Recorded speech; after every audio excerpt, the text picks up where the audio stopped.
Congratulations, you have now completed all 26 points on the SEO checklist.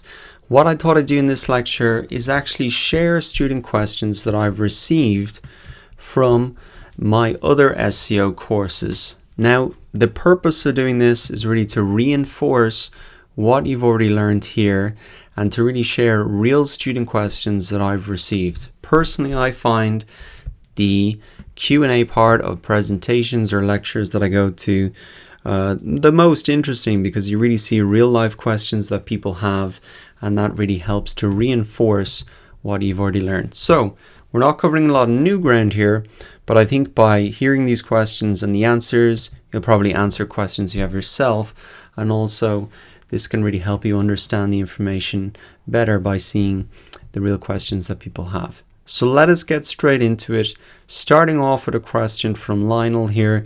He says, really, why is my competitor number one? Now, this often comes up. He has checked online. He sees that if he types in dog seller, they come up as number one. He's made the test, and sometimes the keyword dog seller doesn't even appear in the page. Could it be because of backlinks? Well, for the first thing that you should make sure is when you are checking your rankings or seeing who's appearing number one, you don't want to do it when you're signed into your Google profile, because Google will change your search results based on your previous history. So if I look for, if I have visited puppyfind.com a lot of different times in the past, I type in dog seller, Google is going to bring that up as a search result because I've gone to it previously before. You really want to be checking here using Google Chrome incognito when you're not logged into your browser if you want to see the search results. Even better than that, if you want to get a more accurate view, you could use a tool like Ahrefs to really analyze the web page even more, to see the backlink profiles, etc. So that is really the steps that you should take. Use that incognito window to make sure your search results are not being personalized, and then also use the Ahrefs tool to understand better what the links to the profile, the keywords that they're ranking for, etc. Now, moving on to the second question, what could be the best SEO for the gaming niche? Now, this is a question that I often get asked. Okay, you've told us some examples, but that doesn't apply to my business. I think a lot of the time it does really apply. It's always the same strategy. You want to find the keywords, optimize the pages around those keywords, and build the links. It's really the same 3 steps for every website. If you are in any doubt that that does not apply to your particular niche, you should just go back to this step. Assess your competitors. See what is working for them. How are they getting traffic and rankings and backlinks to their site? Listed out a whole load of tools here that you can really find that out for. So if any doubt, go back and assess your competitors. So here is a question about really updating your title tag and meta description. And what Brian is saying here is, I already updated my tagline and also the meta description. Does it take time to update? Yes, it won't immediately appear in Google once you've changed it. Remember that Google might only come back to your site every couple of days to see if anything's changed. So you can expect those updates to come through in maybe 3 or 4 days, a week at maximum. Here's a question about backlinks. What is the maximum backlinks per month? Do we remove the older backlinks when we add the new ones? No, so there really is no maximum. The more backlinks that people are pointing to your content, to showing you that you're an authority around that website, the better. You don't remove backlinks, because remember, those backlinks are coming from other people's websites. Sometimes they do get lost, but yes, you do want to be building links on a continual basis. It's not something you do once. You want to keep creating that content, building up your authority, even doing that manual outreach to website owners and asking them for links back to your site, making them aware of your content, using the tools that we saw here, like Mention.net and BuzzSumo, to find those non-existing, non-linked content.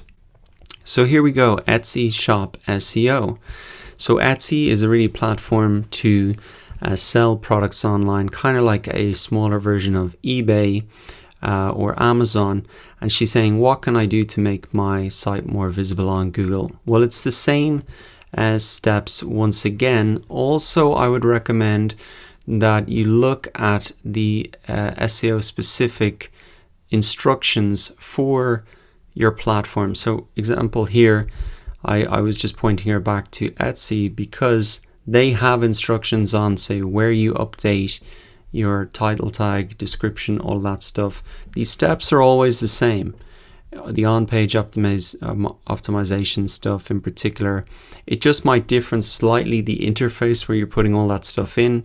And so if that's the case, if you're using a platform like that, just go ahead and look for the instructions, and you're going to find exact instructions relevant to your particular platform.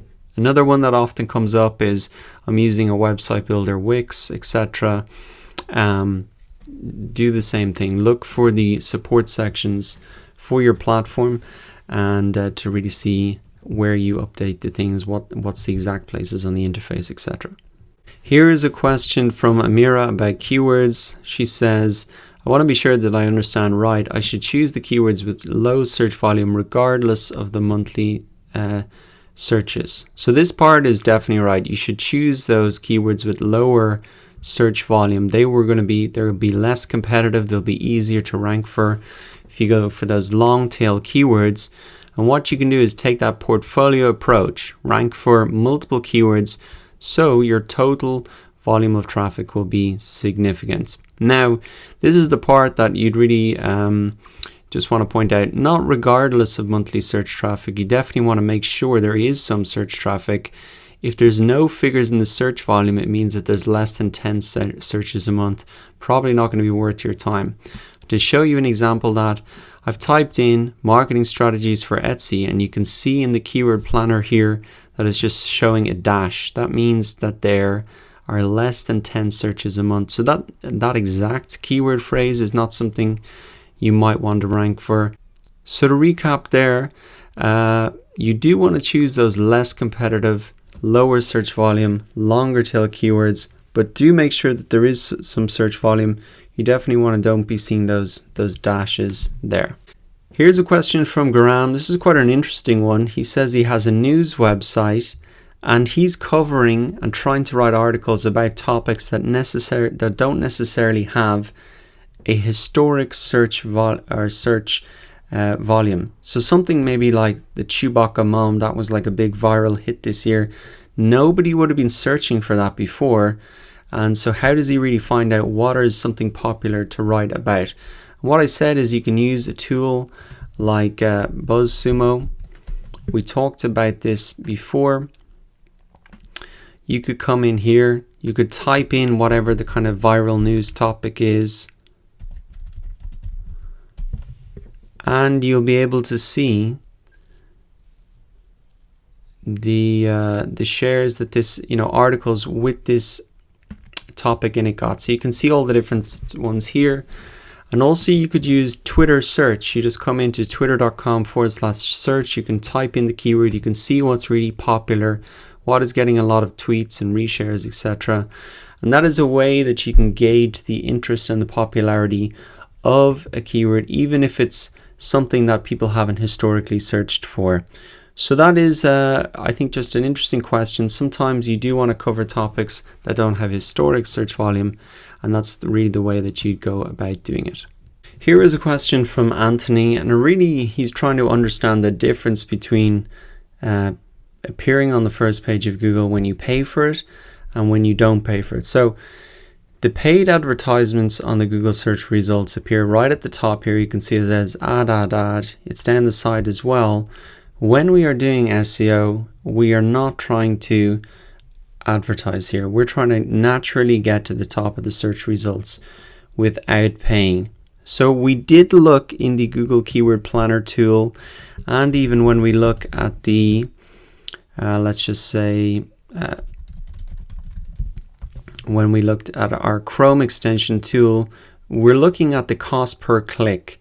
And the reason that we're looking at the cost per click the cost to really advertise and get to the top of the search results is that it's an indication of how valuable the keyword is. If somebody is paying $7.01 to advertise for this keyword, then it's going to be a valuable keyword. It's just an indication of how valuable the keyword is. Something like, what is marketing?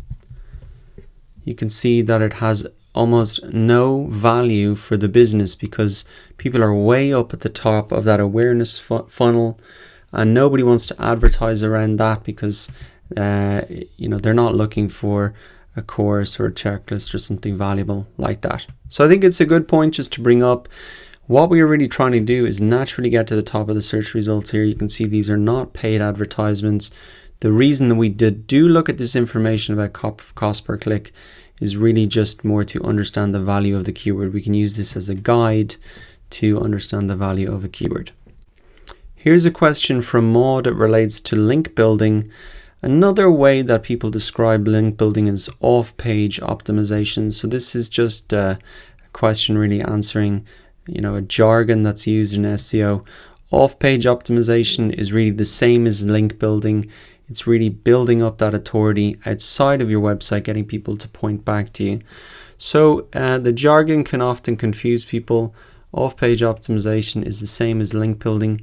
It's just optimizing your website off your web page and really getting people to point back to you and indicate you as an authority to Google around that keyword.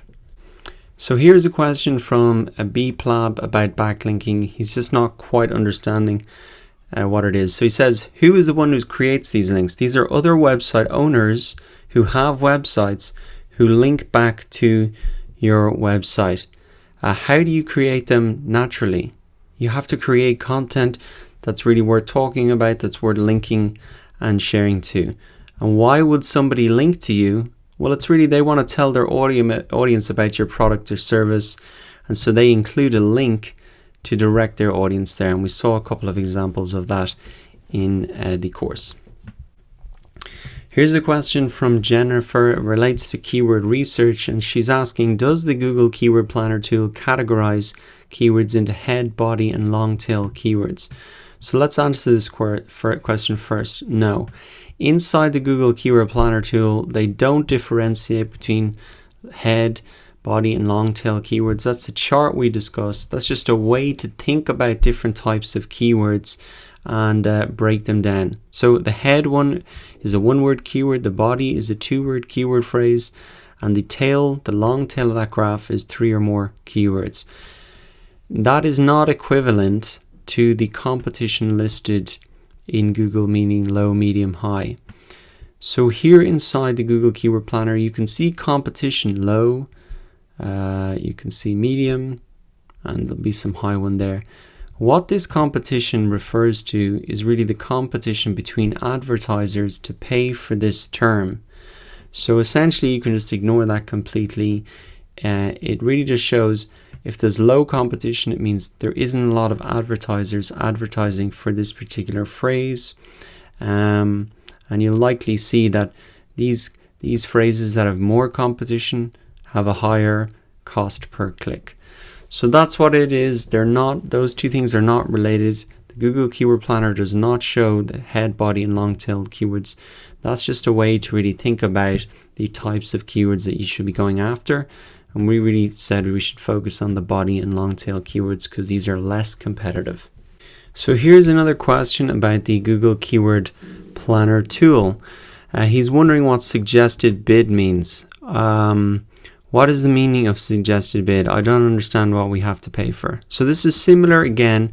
Remember that we're using the Google Keyword Planner tool. It's part of Google AdWords. Google AdWords is the advertising platform of Google. So they have information here that's relevant for advertisers. We are not advertising.